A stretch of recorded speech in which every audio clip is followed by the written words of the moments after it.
Welcome. You are watching Line Screw 1.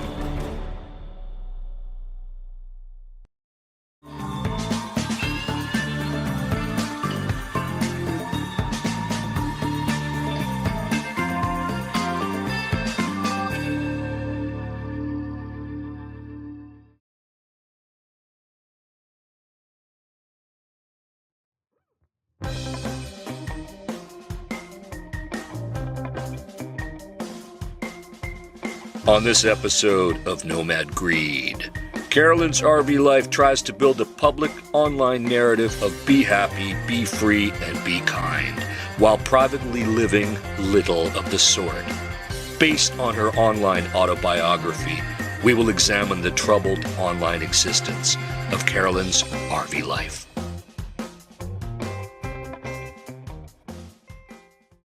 Raised in upstate New York in what Carolyn describes as chaos and dysfunction, she lives in 4 states and attends 13 schools by the time she's in grade 8.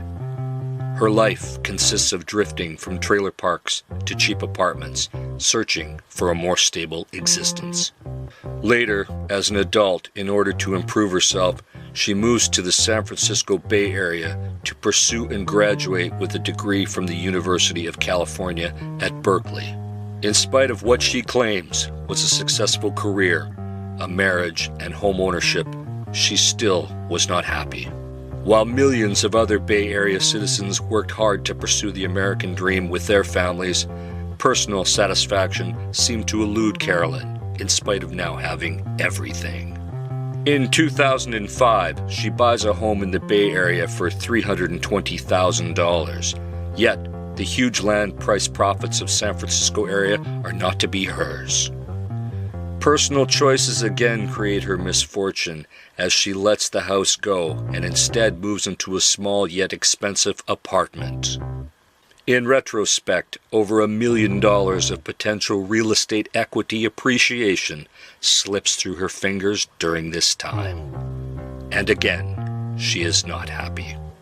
As she says, quote, "A shitstorm of challenges," unquote, came her way.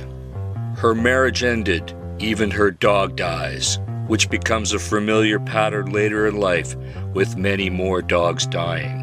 After losing her job, she starts a marketing business, but even this seems to have little personal fulfillment for Carolyn. She describes her life and upbringing as, quote, "the American horror story."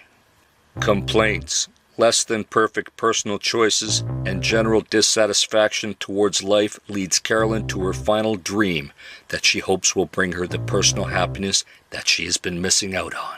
Like Paul on the road to Damascus, on a hike she discovers people traveling in an RV, and she returns to the San Francisco Bay Area to sell everything and hit the road. The only problem was, who was going to pay for all that? Armed with her marketing skills, Carolyn sets forth a plan. She begins to market and sell her story of woe in life, and of her dissatisfaction of working for a living, and paradoxically finds a way for others to do work so that she does not have to. Want more Nomad Greed? Click the subscribe and hit the notification bell. We will be right back.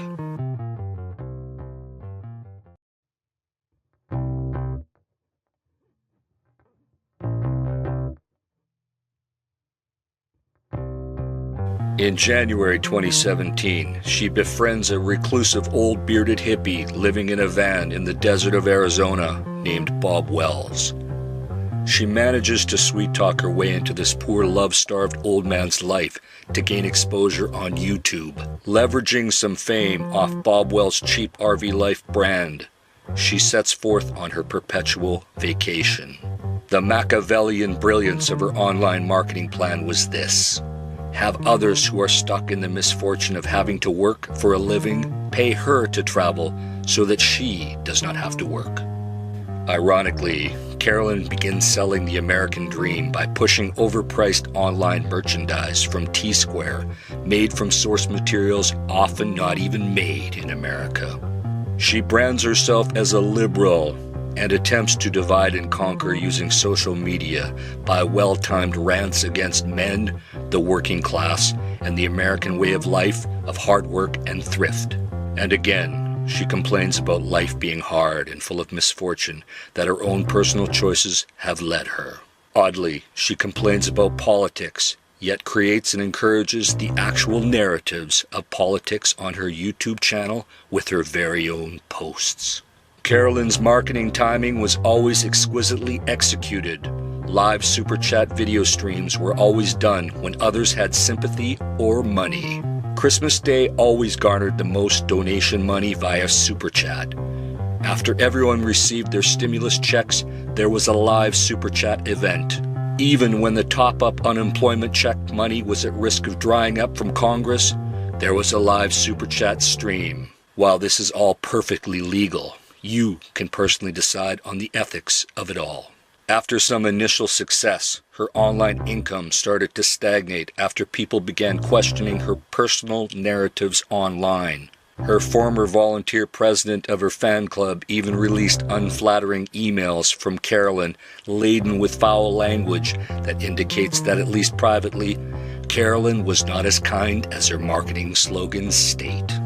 A poorly watched and expensive trip to New Zealand, paid for by her viewers, further led to less income growth. There were even compelling arguments made that her hiking of the Pacific Crest Trail may not have been as authentic as she claimed.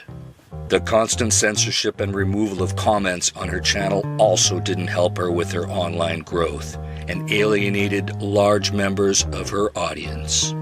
Then, a long and prolonged battle with yours truly, Line Screw 1, regarding constant attacks on my YouTube channel from her and her followers with invalid claims of community guideline violations have also further hurt her brand and indirectly her income. It seems that the only constant theme of Carolyn's RV life is her dissatisfaction of life and other people.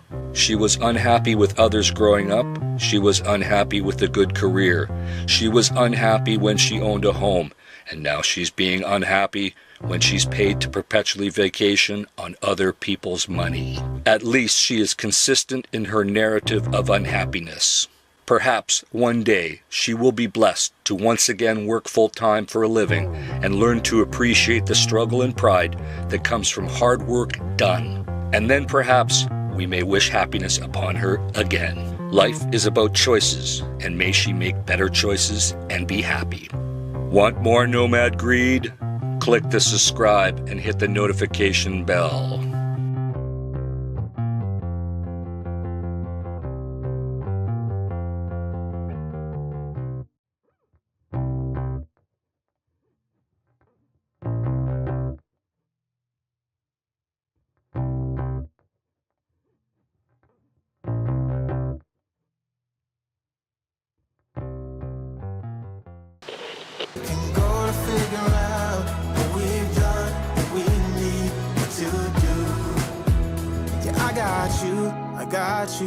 I got you.